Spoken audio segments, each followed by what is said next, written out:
Oduu keenya jalqabaatiin lixa Oromiyaa aanaalee Wallagga Ba'aa fi Horroo Guduruu Wallaggaatti dararaan hidhattoota faannoo raawwatamu itti fufee jiraachuun himamee jira. Godinaalee kanneen irraa jiraatonni Oromiyaa Elvin dubbise akka jedhanitti gandoota baadiyyaa aanaalee akka Kiraamuu, Umuruu fi Jaardagaa jaartii hedduun humnoota faannootiin dhuunfatamanii jiraachuu himanii jiru. Adda Durbaasetti guutumsaa qaba. Lixa Oromiyaa aanaalee Wallagga Bahaa fi Horroo Guduruutti dararaan hidhattoota faannootiin raawwatamu itti fufee jiraachuun himame. Aanaalee kanneen irraa jiraattonni Oromiyaa 11 dubbise akka jedhanitti gandoonni baadiyyaa aanaalee akka Kiiramuu, Amuruu fi Jaardagaa jaartii hedduun humnoota faannootiin dhuunfatamanii jiraachuu himu. Kiiramullee akkasuma Horroo Guduruu jedhamu Amuruu Hagamtillee akkasuma ture. Ufee dabalamee ufee humni kun erga dhufe waayyuu wanta bu'aa buusee tokkollee hin qabu jechuudha. Maqaama ufee magaalaa keessa seenee erga seenee wayini uummata lola miti uummanni naannoo sana qotee bulaadha nagada miti jalla hojii illee kan biraa tokkollee hin qabu hojjetaa mootummaas miti lafa qotee jiraata akkasumas lafa qotatu hin qabu gad ba'uu hin qabu magaalaa sentariirra jiraata. Torban darbee aanaa Kiiramuu ganda Wastiitti humnoonni faannoo uummata weeraruudhaaf deemaa kan turan yoo ta'u sababa uummanni aarsaa kaffalee ofirraa ittiseef humnoonni raayyaa ittisa biyyaa naannichatti qubsiifamanii turan yeroo hidhattoonni faannoo uummata irratti weerara gaggeessan uummata ittisuudhaaf fedhii kan hin qabne ta'uu jiraattonni himu. Erga raayyaan ittisa biyyaa naannichatti qubsiifamee boodas dararaan hawaasa naannichaa irratti raawwatamaa jiru itti fufee jiraachuu kan himan jiraattonni inumaa hidhattoonni faannoo tokko tokko raayyaa ittisa biyyaa keessaa miliquudhaan hidhattoota faannootti dabalamanii namoota nagaa dararaa jiraachuu himu. Dabalataanis qabeenyi humnoota kanneen saamamee ture aanaa Kiiramuu ganda Baaginii fi Caffee Guddinaa keessatti walitti qabamee kan ture yoo ta'u abbootii qabeenyaaf akka hin deebifamne dhorkamaa jiraachuun himamee jira. Adabbii waaqaa yookaan hojii waaqaa yoo ta'e uummanni naannoo kanaa hojii harka namaatiin utuu qabu akkatti filatu akkatti gurguratu dhabee beela guddaa saaxilamaa bulti manatti akkatti daanduu dhabee man yaala waan dhibeef yeroo itti du'aa jirtudha. Ijoollee abbaan chaata waan nyaachisu dhabee jechuudha fakkeenyaaf amma dhiyeenya kana naannoo Kiiramuutti waan nyaachisu dhabe dhugaatti itti jechuudha. Nama lamatti baasaa ijoollee isa nyaata waan gahatteef waan nyaachisu waan dhabeef of ajjeesee jechuudha. Maaliif sababa horii qaba ture mana qaba ture qabeenya qaba ture jalaa gubatee saamame ammoo haala akka tokkisaa Tigraay isaa kanatu jira namni kana ajajee dubbatee dhufu tokko iyyuu jiru jechuudha kan bilmatti kan uummata kanaaf bakka bu'ee waan kana sirriidha yookaan akkasii jedhee. Hidhattoonni naannoo Amaaraa haleellaa lixa Oromiyaatti raawwachaa jiraniin guyyoota muraasa dura hangar guuteetti barattoota yuunivarsiitii Riifti Vaalii osoo imalarra jiranii butuudhaan baay'een isaanii eessa akka geeffaman kan hin beekamne ta'uu jiraatan Oromiyaa 11 dubbisee himee jira. Namarraa jedhamu bakka hojii isaatti uffee ajjeessee akkasuma Agamsaa magaalaaf immoo nama Alamaayyoo jedhamu fuuteeffatee amma ammaatti waliin isaan beekamu akkasuma garbuutee ijoollee barattoota Riifti Vaalii yuunivarsiitii garaagaraa gara biyyaatti galanii naannoon sun naannoo gosa sanatti baay'ee isaa ajjeessee baay'ee ishee madeessee haala akkasii qophiisaa jirudha wanti kanadha jedhamu. Uummanni mootummaan kana kan dubbate qaamni kamiyyuu hin jiru yerootti. Kana malees guyyaa kaleessaa ammoo aanaa Kiiramuu irraa kiiloomeetira 8 irratti kan argamtu ganda tokkummaa qoqqoffaa yookaan darabbaatti raayyaan ittisa biyyaa naannichatti qubsiifame uummatatti meeshaa waraanaa gurguddaa dhukaasuun himamee jira. Dabalataanis hidhattoota faannoo aanaa Kiiramuutti wal gurmeesse ganda Beegiin Caffee Guddinaa marga jireenyaa fi siree dooroo weeraruudhaan lafa uummataa qotachaa jiruuf xaa'oo fi meeshaalee biroo dhiyeessuudhaan raayyaan ittisa biyyaa deeggarsa taasisaa jiraachuun himamee jira. Buqqaatonni gandoota aanaa Kiiramuu, Amuruu fi Jaardagaa jaartii harki caalu ammas harka faannoo jala jiraachuu jiraattonni ragaa bahu. Hawaasni naannoo kanneenii baay'inaan gandoota baadiyyaa irraa buqqa'uudhaan gara magaalota garaagaraatti godaananii kan jiran yoo ta'u qabeenyi isaanii hidhattoota kanneeniin dhuunfatamee akka jirus himamee jira. Haleellaa lammiilee nagaa irratti raawwatamaa jiru kana hordofee tajaajilli konkolaataa, daldala, bishaan dhugaatii, ifaa fi bilbilaas iddoowwan tokko tokkotti dhaabbatee jira kan jedhan namni kun uummanni naannichaa nama dhukkubsatee fi dubartoota da'an karaa ittiin mana yaalaa geessu dhabee rakkachaa jira jedhu. Aarsaa kaffalaa jira uummanni suni manni yaalaa hin jiru, bishaan hin jiru, daandiin hin jiru, baasii kamiyyuu hin jiru jechuudha. Baay'ee rakkoo hamaa keessa jira. Beela saaxilamee jira jechuudha uummanni naannoo sana. Waan kan jedhamu tokko iyyuu hin jiru. Kan dubbateeru tokko iyyuu hin jiru. Namootni haleellaa hidhattoota faannoo baqachuun gara magaalota garaagaraatti godaanan ofii fi maatii isaanii waliin rakkinaa fi beela hamaadhaaf saaxilamanii jiraachuunis himameera. Dhaabbanni mootummoota gamtoomanii fi Ameerikaan gargaarsa nyaataa Itoophiyaaf dhiyeessan hordofee namoonni kumaatamaan lakkaa'aman beelaan dhumaa jiraachuun himamee jira. Ji'oota bajjeerraa eegalee gargaarsa nyaataa guutuu biyyattii irraa dhaabuu hordofee namoonni miiliyoona 20 yookiin immoo baay'ina uummataa guutuu biyyattii keessaa parsantaa 6 kan ta'an rakkoo fi beela hammaataaf akka saaxilaman taasiseeras jedhamee jira. Ayyaantuu Abdii guutuu isaa qabdi. Dhaabbanni mootummoota gamtoomanii fi Ameerikaan gargaarsa nyaataa Itoophiyaaf dhiyeessan dhaabuu hordofee namoonni kumaatamaan lakkaa'aman beelaan dhumaa jiraachuun himame. Abbootiin taayitaa biyya keessaa fi qorattoonni akka himanitti Ameerikaa fi dhaabbanni mootummoota gamtoomanii dhiyeessii gargaarsaa erga dhaabanii booda naannoo kibba Tigraayitti namoonni 700 ol dhumachuu himaniiru. Dhaabbanni mootummoota gamtoomanii fi Ameerikaan tooftaan midhaan nyaataa gargaarsaaf oolu harka namoota dhuunfaatiin gurguramaa jiraachuu ji'a ammajjiirraa eegalee mirkanaa'uu hordofee gargaarsi naannichaaf ergamaa ture guutumaan guututti dhaabamuun ni yaadatama. Itti aansuunis ji'a waxabajjiirraa eegalee gargaarsa nyaataa guutuu biyyattiirraa dhaabuu hordofee namoonni miiliyoona 20 yookiin baay'ina uummataa guutuu biyyattii keessaa 600 kan ta'an rakkoo fi beela hammaataaf akka saaxilaman taasiseera.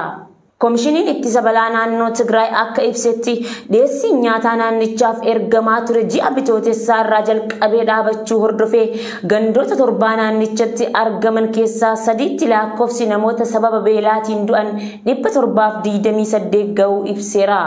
Lakkoofsi namoota du'anii kun namoota kaaba lixa Tigraayitti du'an 350 dabalatee yoo ta'u kunis lola naannoo Tigraayitti ji'a sadaasarraa eegalee waggoota 2 ture kan hammateedha jedhameera.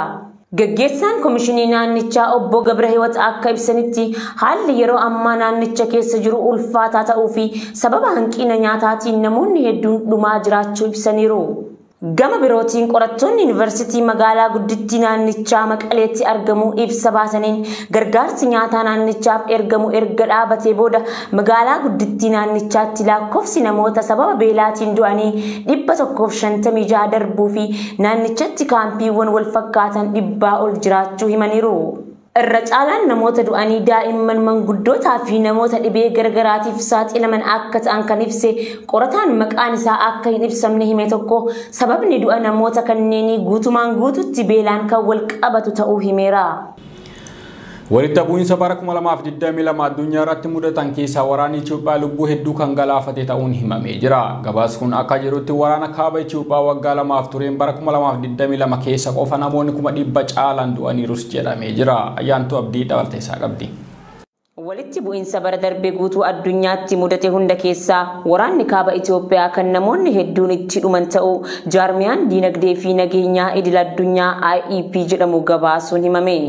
Jaarmiyaan kun qorannoo nageenyummaa biyyoota addunyaa irratti gaggeesseen sababa waraana Itoophiyaa fi Yukireeniin waggaa darbe keessa qofa lakkoofsi namoota du'anii akkaan dabaluu mirkaneeffateera. Gabaasni kun akka jedhutti waraana kaaba Itoophiyaa waggaa 2 tureen bara 2022 keessa qofa namoonni 100 caalan du'aniiru. Gabaasni kun kan ibsee gaaga'ama lubbuu waggaa tokko keessatti qofa mudate haa ta'u malee waggoota lamaan waraanichi gaggeeffamaa turetti lakkoofsi namoota du'anii walakkaa miiliyoonaa ta'uu akka hin hafne bal'inaan gabaafamaa ture. Waraanni mootummaa federaalaa fi TPLF gidduutti gaggeeffamaa ture kun waliigaltee nageenyaa Afrikaa kibbaa Piriitooriyaatti godhameen sadaasa 2022 dhaabbateera. Akkaataa gabaasa haaraa jaarmiyaan kun baaseen waraanni hamaan kaaba Itoophiyaa keessatti qofa lubbuu lammiilee 104 ta'an gaaga'uun addunyaa irratti walitti bu'iinsa lammiilee hedduu du'aaf saaxile keessaa isa jalqabaa ta'eera. Sababa waraana cimaa lamaan kanneenitiin hanga ammaatti namoonni baay'een itti ajjeefameera jedhamee kan galmeeffame erga duguuggaa sanyii Ruwaandaa bara 1994 asitti waggaan darbe kan namoonni baay'een itti ajjeefamanidha jedheera dhaabbatichi. Sababa kanaan erga waraana Tigraayitiin asitti baay'inni lakkoofsa namootaa sababa waraana Raashiyaa fi Yukireenitiin bara 2022tti ajjeefamanii kan bara duraaniitiin wal biratti yoo ilaalamu dachaan akka dabalu akka taasise qorannichi ibseera. Waraanni sadaasa bara 2020 keessa naannoo Tigraayitii ka'uudhaan booda gara naannolee ollaa Amaaraa fi Affaaritti babal'atee tures waggaa lammaffaa isaatti mootummaa federaalaa fi TPLF gidduutti waliigaltee nagaa Afrikaa kibbaatti taasifameen xumurameera. Sababa waraana sukkaneessaa kanaatiinis namoonni hangam akka ajjeefaman ifatti beekamu baatullee qaamoleen adda addaa lakkoofsichi miiliyoona walakkaa hanga miiliyoona tokko akka gahuu danda'u tilmaamaniiru.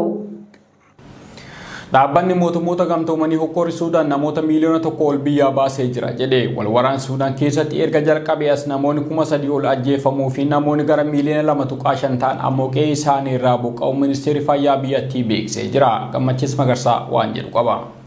Dhaabbatni tokkummaa mootummoota gamtoomanii hokkarri Sudaan keessatti mudate namoota gara miiliyoona tokko olii biyyaa baasee jira jedhe. Tokkummaan mootummoota gamtoomanii ibsa kibxatareen gaddaa baaseen hokkarri Sudaan keessatti dabalaa dhufe kun hanga baatii onkololeessa dhufutti baqattoota miiliyoona tokko ol Sudaan keessaa baasuu hin oolu jechuudhaan ifoomsee jira. Sababiin isaas waldhabdeen torban 10 ture kun mallattoolee muddamsi salphachuu muraasa ta'e qofa argisiisaa jiras jedhee jira. Hoogganaan humnoota deeggarsa saffisaa kan Sudaan Mohammad Hamdan Dagaloos kibxatareen gaddaarraa eegalee ayyaana musliimotaa Iid al-Adhaa ilaalchisee dhukaasa dhaabuu sa'aatii 48 labsanii jiru. Mohammad Hamdan walwaraansi erga keenas namoota nagaaratti sarbama mirgoota namummaa raawwatameef humnooti ofii akka itti gaafatamanis himanii jiru. Haa ta'u malee xiinxaltoonni dhukaasa dhaabuun hedduun erga fashalaa'ee booda shakkii keessa kan jiran yommuu ta'u galmee gaarii hin taane humni Dagaloon hoogganamu sarbama mirgoota namummaa irratti akka qooda qabutti hubatanii jiru. Walwaraansi Sudaan keessatti erga jalqabeenas namoonni 3,000 ol kan ajjeefaman yommuu ta'u ministeerri fayyaa biyyattii akka beeksisetti walwaraansi Sudaan keessatti erga jalqabeenas namoonni 3,000 ol kan ajjeefaman ta'uu fi namoonni miiliyoona 2.5 ta'an ammoo qe'ee isaanii gadhiisanii kan buqqa'an ta'us ibsee jira. Dhaabbati tokkummaa mootummoota gamtoomanii jeequmsi kun kan baay'ee cimaa ta'e magaalaa Kaartuum keessatti jechuudhaan yoo ibsan naannoo Daarfur gama dhiyaa keessattis kan mul'atu ta'us eeranii jiru. Humnoonni waraanaa ariifachiisaa fi milishoonni Arabaa gosa Arabaa hin taane irratti xiyyeeffachuu isaanii gabaafameera jechuudhaan gareeleen mirga namoomaa naannoo sana jiranii fi tokkummaa mootummoota gamtoomanii ibsanii jiru.